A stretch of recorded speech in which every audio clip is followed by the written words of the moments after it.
Hi, channel. How are you guys doing? It's been more than a year since I recorded my intro video. I know. However, since I'm past due, I know that I needed to get to it and I needed to do it. Okay. So I want to let you guys know that my channel will be a faith based channel.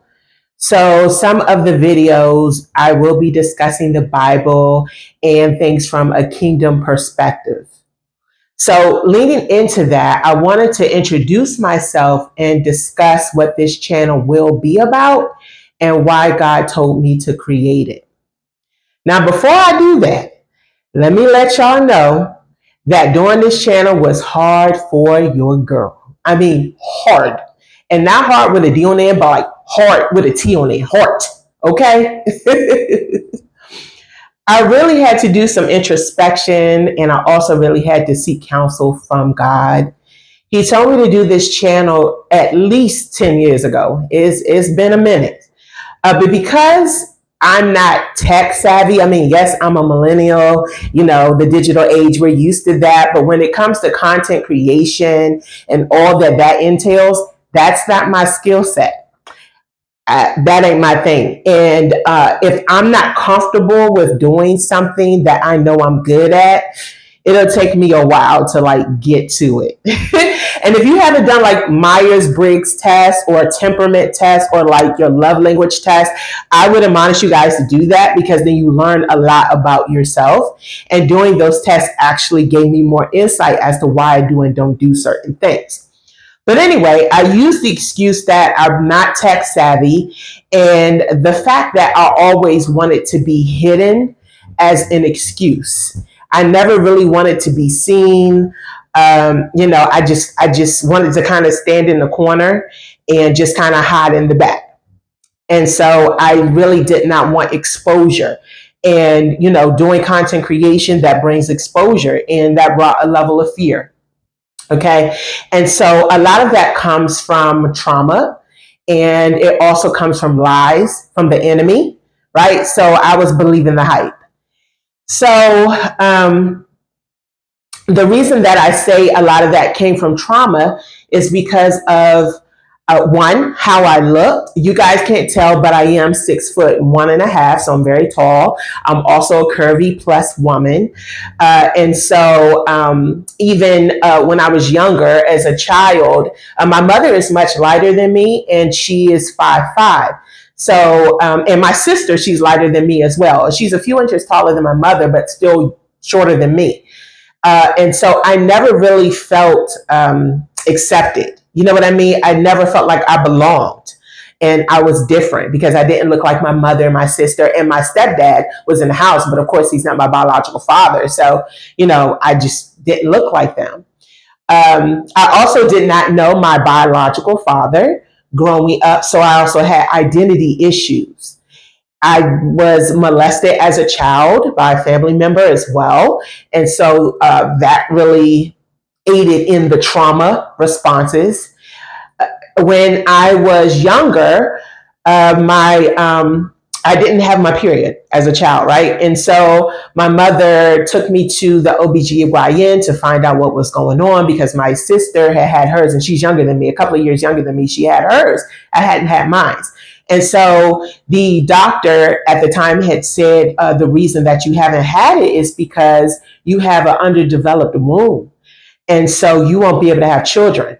And so I heard this, I think I was like 12 when I heard this. So I felt broken as a woman, like, God, why did you create a broken piece of woman? I can't even bring children into the world. Plus all of these other issues and things are happening to me. And I was different, and so because I was different, I was more introverted. Now, again, a plug again about like the Myers-Briggs test, doing that. I am 65 extroverted, 35 introverted. So I'm very loud. I'm talkative. I could carry a conversation, but I also know how to be quiet when I need to. So being different made me introverted, which really wasn't even my identity because I talk all the time and I'm very loud. So All of these are traumatic responses, right? So due to all of this, I stayed to myself. I went through clinical depression, suicidal thoughts, body dysmorphia, gender identity confusion, and the list goes on. I had a lot of things going on, right? So as I got older, I carried those issues with me. And I filtered all of my actions through the traumatic responses and distorted lenses. I was a grown woman operating through the lens of a hurt child. I clubbed a lot. Clubbing was my thing. Was born in the DC area, so go-go. I still love go-go, but go-go was like huge for me. I was always in the go-go clubs. I was always in the reggae clubs. Like I was just everywhere. Slept around. I self-sabotaged myself by sometimes dressing like a guy. I didn't want to be seen again, right? I wanted to be hidden. And I overate. And so that also aided in the self-sabotage because it wasn't really about, me being hungry. It was the fact that I didn't want to be seen. So adding more weight to me would, make me look uglier. Okay. So due to all of this, I realized that a lot was going on and it just really wasn't helping me. So in my early 20s, I was living with my parents and I was unemployed. My leg was broken or something was going on with my leg where I had a cast on my leg and I couldn't work. So I was sitting at home one day, nobody else was home.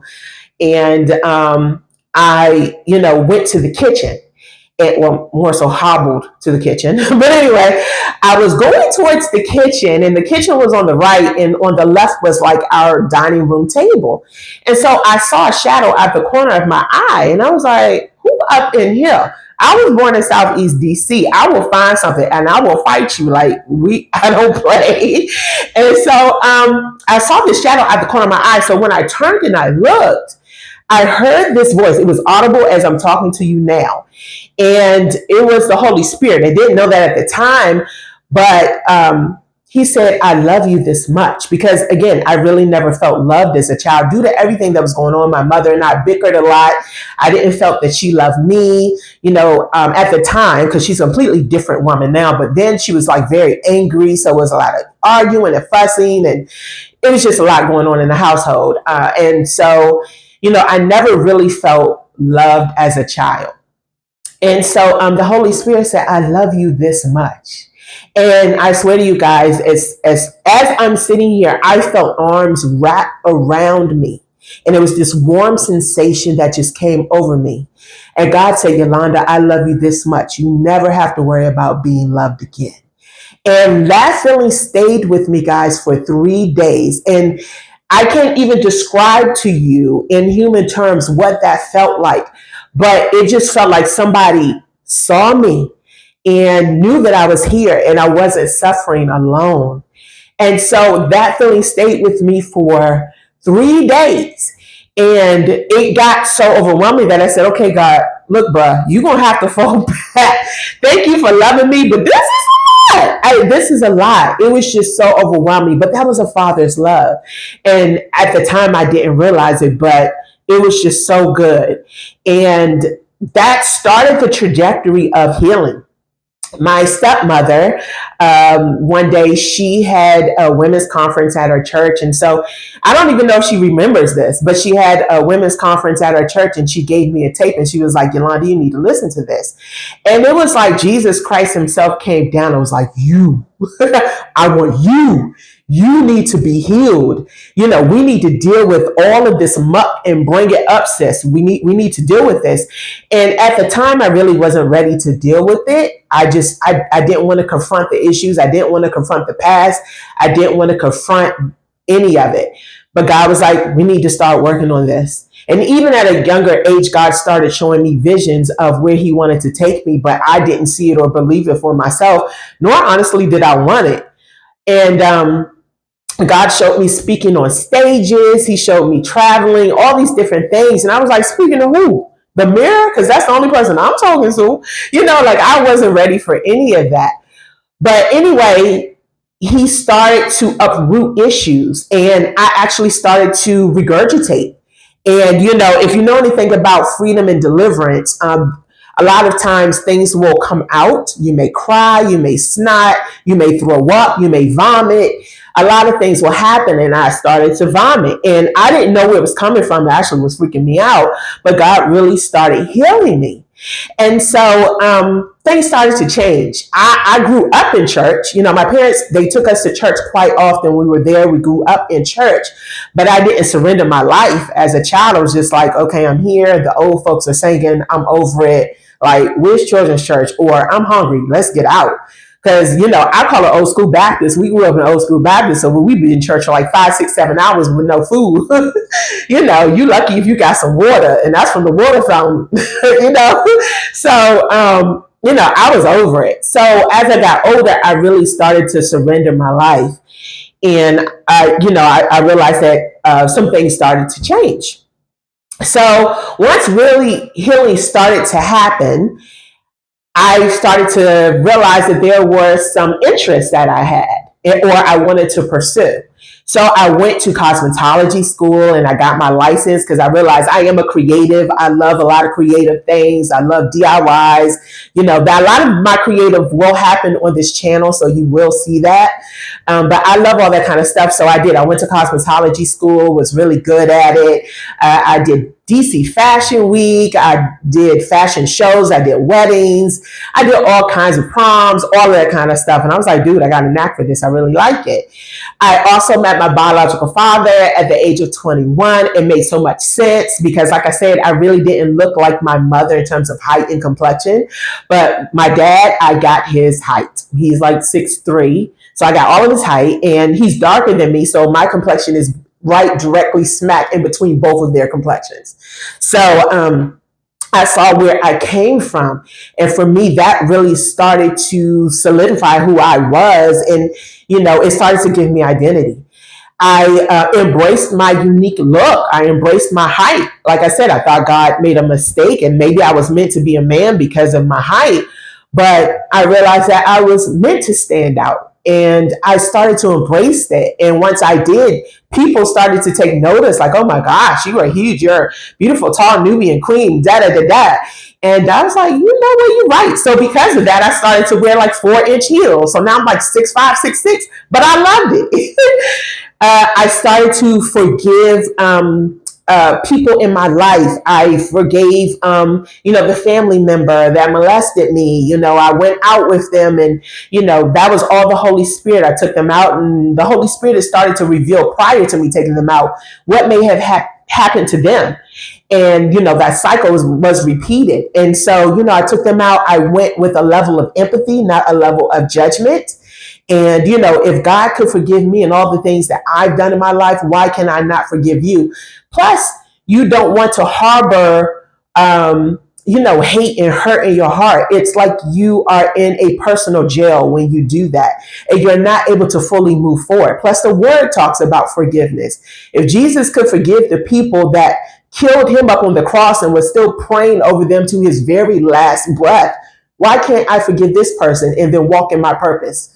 Right? So that released me from bondage by doing that. And once I started to do that, I started to walk in the vision that God had for me. And so, I want to express that it has not been an easy process. Some days, certain things still happen. I still may be triggered. Certain things may happen. It's life. We are human. But also remember that healing is a journey. Okay. It's not a destination. It's a journey. So it is ongoing. And so I even up to recently still had to remember this because there were certain things that, I was thinking or maybe an action I did. And I said, Yolanda, I thought that you were healed from this, dude. What are we doing? It's a journey. Remember that, guys. You're not the same person that you was 10 years ago, 5 years ago, a year ago, last week. That's progress. And let's move forward with that. Just keep going. But due to my surrender and the healing journey starting, I started businesses. I started modeling myself. I used to do fashion shows. I did competitions. I love that stuff. As I said, I was a makeup artist, so I was doing all the things, that encompassed that. I also stepped into a leadership role at my most recent church. I stepped into a leadership role, and I didn't even think I was capable of doing that. And actually, I was running from that. That was probably like 2 years ago, and I was running from that role. And God was like, "Nah, sis, I need you to walk into this." And I gave every excuse in the world. God squashed all the excuses. I needed this, He provided. I needed that, He provided. He was like, "What you got now?" All right, Lord, here we go. Plus, I had people who had my back and just verbal confirmations and, just the support. So I stepped into that leadership role, and I led 130 people on our team at church. And it was beautiful. And I poured into people, and I saw different aspects of, things I've never even seen, in gifts and skill sets within myself I didn't even know was there. But God was just really bringing it out. And I saw like a counselor, and I saw an exhorter, and I saw a leader, and I was just like, who is this chick, God? This is not the Yolanda I knew.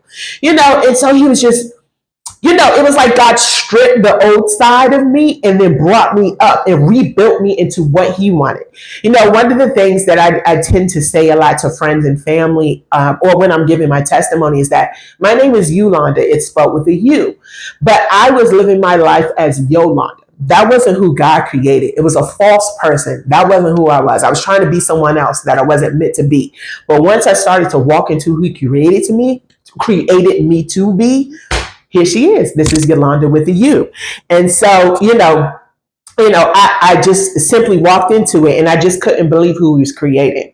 Also, I, realized that I'm a speaker. And so, I spoke at an event. Actually, I'm an author too. And so I, wrote a fasting book, and you guys can find that in this description. It's not an expensive book, but fasting is a part of your healing journey. And it has moved mountains in my life by doing so. And in subsequent videos, I'll talk more about fasting and what that's done and what that looks like. But, it really helps. So when I wrote the book, I, spoke at an event, and it was just a blessing to even do that. And then the reception I got after that, and then someone got healed and, really started to talk to me about her story, and it was similar to mine, and I could point to her and help her. It was a beautiful thing. It was a blessing to even be used by God and a catalyst to someone's healing. And also served on executive boards as well. I didn't think I was capable of that, but I've done that. And this channel, right? And so, like I said, I, operated from a level of fear, which is why this channel has not moved in the way that God wanted it to move initially when He wanted me to do it. But I really believe that this channel is going to bless and change lives, and it's going to impact who it's meant to impact. And so that's all that really matters to me. This channel will be about, walking in your healing, you just embracing who you are in its entirety. That's one of the reasons why I named this channel Beautifully You, because I want you to be able to embrace who you are, fault, flaws, and all. God knows it. He created you. He only created you, sis. Right? So embrace that. You know what I mean? If your one leg is shorter than the other leg, girl, put an extra lift in that shoe and keep walking. Embrace who you are, because you're beautifully you, right? Also, I created this channel because, as I said in my description, I'm going to talk about a bunch of creative stuff. I'm going to talk about makeup. And one of the things about makeup, I simply love makeup. I will always love makeup, and you guys will hear about that. But with makeup, a lot of times we tend to just pat all of this makeup on our face. And it's not because we want to be beautiful. It's because we're masking our hurts. We're masking our insecurities. You may have a scar here, so you pack on the foundation and the concealer to hide that. You may think you're ugly, so you put all this makeup on. Makeup is meant to enhance. It's not meant to cover. And so we need to know that. Now, yes, there will be times when a full beat is required. Highlighting, contouring, the whole nine. Lashes, all of it. Yes, but not every day, sis. You need to learn to embrace all that is fully you and all that encompasses it. Now today I kind of did a full beat. This honestly is not even a full beat. Like I did a little contouring, but I didn't do any highlighting. I don't have any lashes on. But you know, and even my eyes are not even as dramatic as they really could be. And so I still have like a few blemishes and things like showing, because I believe that, you know, again, makeup is just meant to enhance, right? And so, you know, me being a single woman in my season right now, you know, I want to be married, you know, just kind of putting a plug in there, you know, look out for your girl. But because, you know, I want to be married, I also do not want to pack so much makeup on my face. You know, I'm not having sex before marriage. So, you know, I'm putting that out there. The word talks about that. Been there, done that, didn't get me anything. So we're going to do it the kingdom way, right? And so because of that, I don't want to get married. And then the next day, you know, that night, I take all the makeup off my face. And the next day, I roll over to see my husband. He's like, who that? Because that ain't Yolanda. Like, I look like a whole different person. You know, I don't want to look like that. So that's also why I believe in just, you know, making sure that your face is, you know, put your foundation on, but just don't cover it up, sis. Be beautifully you. Okay. Embrace all that is you, because you are beautiful in every way that God created you. Okay. So I'm going to end with this. And I want to say that as more videos come, I will dive deeper into some of the subjects. If you guys have questions, you know, please ask your questions, you know, but I will be talking about a myriad of things. I will be talking about my past more. I'll be talking about freedom and forgiveness and, you know, all of that, you know, so we'll go more into it. But I do want to end with this. It's one of my favorite quotes. There is no author as far as I know. But the woman I was yesterday introduced me to the woman I am today. The woman I am today can't wait to meet the woman I am to become tomorrow. So that also talks about journey, right? So you're always going to be growing. You're always going to be evolving. There will be different seasons that you will be a new person. Sometimes God may sit you down due to isolation because he wants to cultivate more character, his character in you. But we'll get more into that. So I just want you guys to know that I am, you know, here for you. You know, I will be praying for you. And just remember to stay beautifully you. Thank you. Bye. See y'all in the next video.